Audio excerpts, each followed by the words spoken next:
Like almost all over the world, spread of wrong information and fake news propaganda has badly affected a large segment of the population. Particularly with the advancement of digital media, the dispersal of misinformation has misguided a large number of people. Especially those who lack digital literacy are becoming more vulnerable to various types of digital propaganda. Increase in access to various digital tools, social media platforms, and easy-to-access apps like WhatsApp has increased the exchange of misinformation. Individuals often share misinformation without any prior verification. Like during the coronavirus pandemic, some social media platforms, for example WhatsApp and Facebook, played an important role in the spread of misinformation all over the world. That's how the pandemic has changed the world into infodemic. So in order to cater this situation, WhatsApp took major steps like WhatsApp restricted message forwarding restrictions from 10 messages to 5 messages to combat coronavirus misinformation. Similarly, we have seen a number of cases of digital misinformation from mainstream to web media in the recent past. One of the finest examples is the defamation case in which former Prime Minister Imran Khan's special assistant, Zulfi Bukhari, wins a curious defamation case worth Rs 11.6 million against Reham Khan. In her tweets, she blamed Zulfi Bukhari for being involved in a corrupt plan with the Prime Minister of Pakistan of secretly acquiring the Roosevelt Hotel in New York. The case became talk of the town when she accused him in a video on her YouTube channel and her social media platforms. Later, Reham Khan apologized publicly. Zulfikar Abbas Bukhari, जो कि आम तौर पर जुल्फ़ी बुखारी के नाम से जाने जाते हैं, वज़ीर आज़म पाकिस्तान के साथ मिलकर एक करप्ट प्लान के तहत न्यूयॉर्क में वाक़या रोज़वेल्ट होटल को कम कीमत पर फरोख्त या हासिल करना चाहते थे। ये इल्ज़ामात गलत और झूठे थे। इन तमाम चीज़ों की इशाअत पर जुल्फ़ी बुखारी को काफ़ी तकलीफ, परेशानी और शर्मिंदगी का सामना करना पड़ा, जिस पर मैं उनसे गैर मशरूत माफ़ी मांगती हूँ। मैंने हद तक की इज्जत और कानूनी अखराजात की मद में रकम अदा करने पर इत्तफाक किया।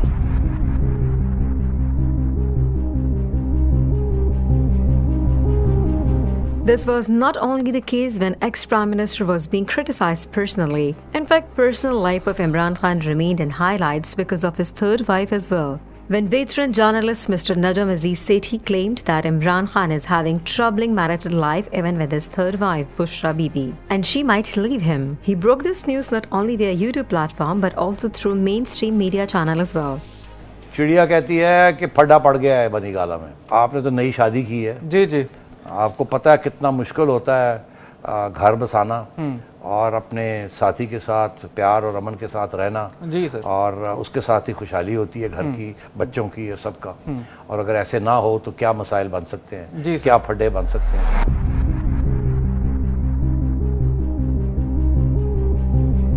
Consequently, after spreading this misinformation, Mr. Sethi had been charged with a lawsuit of Rs 10 billion over slanderous claims. Furthermore, Imran Khan responded on this case while sharing his views on freedom of expression. The Pakistan media, in my opinion, is even freer than the British media. There is the media in Pakistan, I mean, is not just free, but sometimes out of control. I can tell you that in Britain, no media would have published things like, or said on television things like the Pakistan media has done. I can tell you since I've been in power.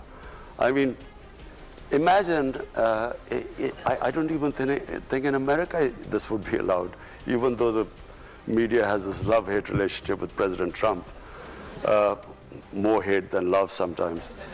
But imagine that, again, a prime minister of a country, and this man sits on television and says that I can tell you that he's getting divorced tomorrow. Hence, in order to control this much-awaited situation, previous government had tried to curb digital misinformation by amending Prevention of Electronic Crime Act (PECA) ordinance. The ex-law minister Farooq Naseem defended former Chief Justice, ex-Prime Minister Imran Khan, his family and other key office holders while sharing his views on fake news.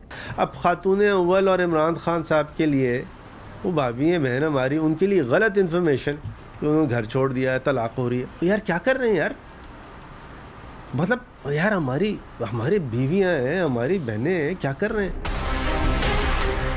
Afterwards, PECA ordinance was declared unconstitutional by Islamabad High Court as publishing news from authentic sources is a must part of media laws and ethics. To facilitate this, Article 19 of the Constitution deals with the freedom of speech and expression. It states that every citizen shall have the right to freedom of speech and expression, and there shall be freedom of the press subject to any reasonable restrictions imposed by law in the interest of the glory of Islam, or in the integrity, security, or defense of Pakistan, or any part thereof friendly relations with foreign states, public order, decency or morality, or in relation to contempt of court, commission of or incitement to an offence.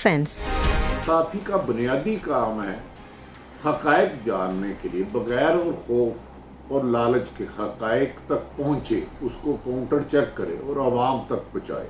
देखें, जिस fake news एक है कि जाली खबर देना, किसी को ब्लैकमेल करने के लिए, उसे तो आधे सेकंड के लिए साफत में नहीं रहना चाहिए। आधा मिनट उसकी मिनिमम सजा है, साफत से निकाल दिया जाए। एक है कि गलत फहमी के तहत हो गई, फिर उसको वार्न किया जाए कि आज के बाद ये नहीं होगा। फेक न्यूज़ किसी भी सूरत में साफत के नाम पे बदनुमा दाग है, इसे नहीं चलना चाहिए। और फेक न्यूज़ खुसूसन जो अगर कहीं कोई ब्लैकमेल कर रहे हैं तो वो साफत के नाम पर एक दाग है, उन्हें एक मिनट स्पेयर करना भी साफत के साथ बददेहती है।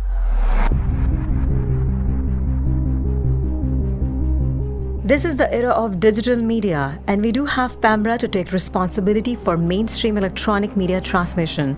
But unfortunately, there is no proper check and balance on major social and web media that actually promotes street journalism and yellow journalism. And people misuse freedom of expression through these platforms by spreading fake news. They misguide the audience through promoting negative propaganda and unreliable news sources.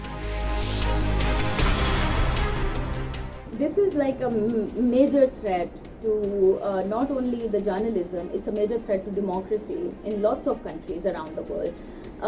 And it's not only misinformation, it's fake news, misinformation and disinformation.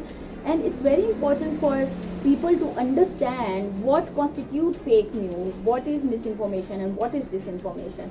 And I think what at the moment we as a country is facing is disinformation. And the disinformation is when you, with a bad intention, make up a news which is not true, and then you push that news, that propaganda with bad intention to harm someone, to harm an organization, to harm any political party, that's a disinformation, and that's basically a threat to the democracy. PICO ordinance has been struck down by the Islamabad High Court, but the principal law, the parent law, is still there, which is Prevention of Electronic Crimes Act, enacted in 2016.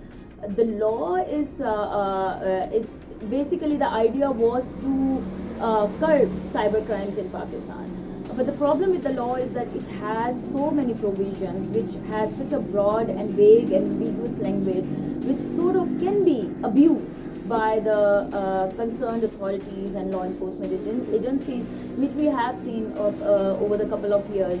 So the broad terminology and the broad definitions and unfettered powers that have been given in the law are basically like problematic part of the law.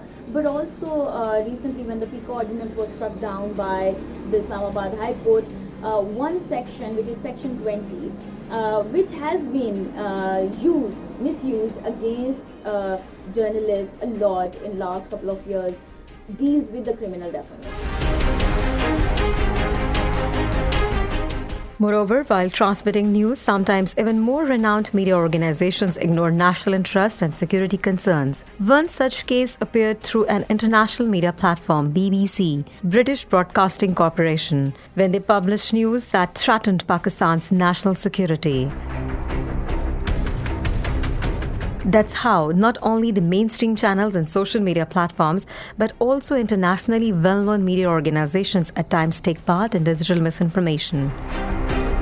BBC and the Western media, many other countries, they have been criticizing Pakistan, social media and also the internet, etc. These things they have provided, rather they have facilitated the application of hybrid war in any country. Hybrid war, primarily, it is employed only for the reason that you don't want to waste your armed forces, you don't want to apply straight away your armed forces, and many times with the hybrid war, a country can collapse, their economy can collapse, and that way there may not be a requirement to apply the kinetic force. Hence, before sharing any news from all digital platforms, it must be checked from at least 3 different authentic sources as per basic ethics of journalism. We hope sanity shall prevail in future and we only share authentic news.